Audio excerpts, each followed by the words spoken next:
কাজিৰঙাৰ ওপৰত এখন বিশাল এলিভেটেড কৰিডৰ নিৰ্মাণ কৰাৰ পৰিকল্পনা চলিছে। কিন্তু কিয়?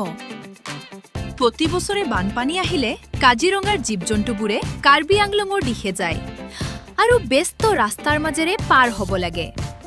এই সমস্যাৰ সমাধানৰ বাবে আহিছে কাজিৰঙা এলিভেটেড কৰিডৰ, প্ৰায় 86 কিলোমিটাৰ দীঘলীয়া প্ৰকল্প, যাৰ ভিতৰত প্ৰায় 35 kilometre elevated wild life corridor.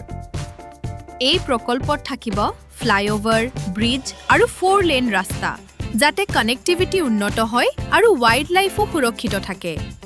এই কৰিডৰে আপাৰ আছামৰ কানেক্টিভিটি উন্নত কৰিব, কমাব ট্ৰেভেল টাইম আৰু বুষ্ট দিব টুৰিজিম আৰু ট্ৰেডক।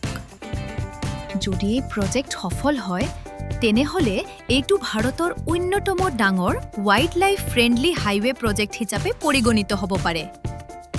ভিডিঅ'টো ভাল লাগিলে চেনেলটো ছাবস্ক্ৰাইব কৰিব আৰু আপোনাৰ মতামত কমেণ্ট কৰি জনাব।